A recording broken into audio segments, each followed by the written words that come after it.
Bismillahirrahmanirrahim. Assalamualaikum warahmatullahi wabarakatuh. Perkenalkan, nama saya Rio Asharirawa. Saya merupakan mahasiswa Sekolah Tinggi Ilmu Kesehatan Samarinda, Prodi D3 Farmasi. Pada pembahasan video kali ini saya akan membahas tentang paragraf dalam bahasa Indonesia. Sekedar info bagi teman-teman sekalian bahwa penggunaan ejaan bahasa Indonesia untuk sekarang menggunakan ejaan bahasa Indonesia, bukan lagi ejaan yang disempurnakan sesuai dengan Peraturan Menteri Pendidikan dan Kebudayaan Nomor 50 Tahun 2015. Di dalam sebuah tulisan atau karangan, biasanya terdapat bagian yang agak menjorok ke dalam, bagian yang secara fisik sudah tampak dengan nyata.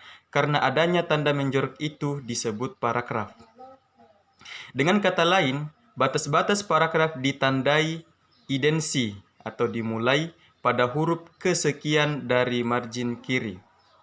Hakikat paragraf sebenarnya tidak sederhana itu. Paragraf merupakan miniatur dari suatu karangan. Syarat-syarat sebuah karangan ada pada paragraf. Memahami seluk-beluk paragraf berarti juga memahami miniatur dari sebuah bangun yang disebut karangan. Selanjutnya, definisi paragraf. Paragraf disebut juga alinea, adalah suatu gramatikal yang lebih besar dan lebih luas dari kalimat. Paragraf merupakan miniatur dari sebuah karangan. Syarat-syarat sebuah karangan ada pada paragraf. Pada dasarnya, paragraf merupakan seperangkat kalimat yang saling berhubungan, yang secara bersama dipakai untuk menyatakan atau mengembangkan sebuah gagasan.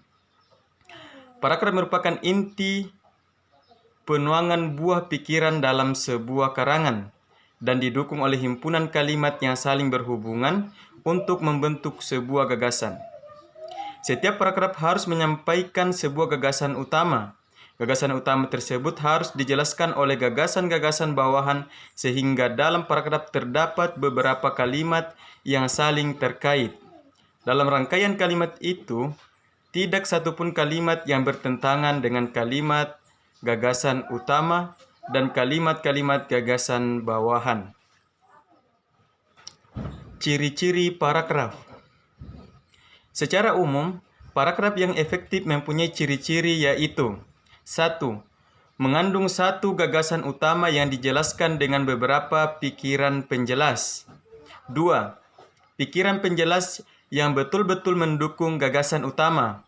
Yang ketiga, gagasan utama dan penjelas yang dikemas dalam kalimat yang lugas dan efektif. Dan yang terakhir, kalimat yang satu berkaitan serasi dengan kalimat yang lain dalam sebuah paragraf. Fungsi paragraf. Fungsi paragraf terbagi menjadi dua.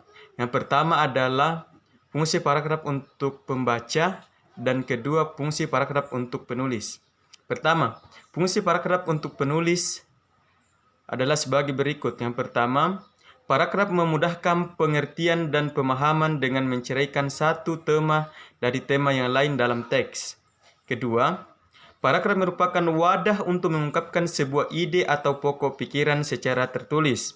Ketiga, paragraf harus memisahkan setiap unit pikiran yang berupa ide sehingga tidak terjadi pencampuran di antara unit pikiran penulis.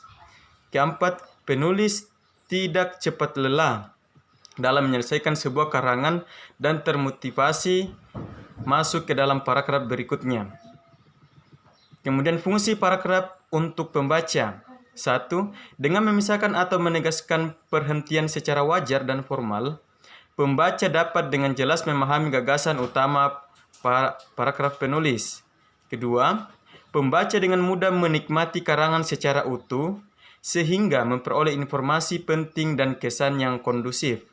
Ketiga, pembaca sangat tertarik dan bersemangat membaca paragraf per paragraf karena tidak membosankan atau tidak melelahkan. Kemudian keempat, pembaca dapat belajar bagaimana cara menarik untuk menyampaikan sebuah gagasan dalam paragraf tulis. Terakhir, pembaca merasa tertarik dan termotivasi cara menjelaskan paragraf tidak hanya dengan kata-kata, tetapi juga dengan gambar, bagan, diagram, grafik, dan kurva. Selanjutnya kita masuk ke dalam syarat paragraf. Dalam keseluruhan tulisan itu, ada bagian pembuka atau ancang-ancang, bagian isi penjabaran, dan bagian penutup. Pada keseluruhan bagian karangan ada bagian yang tidak kalah penting, yaitu bagian yang memberikan rambu-rambu atau syarat.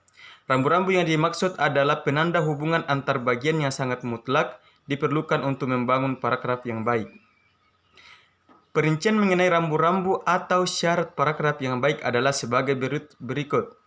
Pertama, kohesi atau kesatuan, kemudian koherensi atau kepaduan, kemudian ketiga, penggunaan metode pengembangan paragraf secara penjelas gagasan utama paragraf.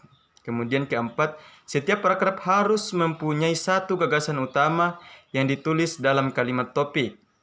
Kemudian kelima, penulis paragraf tetap memperhatikan kaidah satuan bahasa yang lain, seperti ejaan, tanda baca, kalimat, diksi, dan bentukan kata.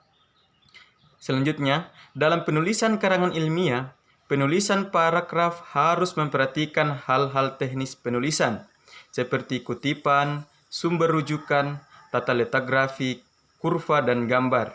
Ketujuh, penulis pun memperhatikan jenis-jenis paragraf pada posisi, bagian karangan, pendahuluan, isi, dan simpulan. Kemudian kedelapan, penulisan paragraf yang menjorok ke dalam sejajar atau menekuk. Penulisan juga memperhatikan jumlah kata atau jumlah kalimat dalam sebuah paragraf, yaitu jumlah kosakata paragraf antara 30 sampai 100 dan jumlah kalimat minimal 3 kalimat. Jika uraian paragraf melebihi 100 kata, sebaiknya dibuat menjadi 2 paragraf.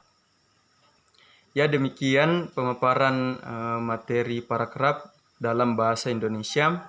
Adapun kesalahan ucapan, tindakan, itu merupakan kesalahan dari saya pribadi. Mohon dimaafkan.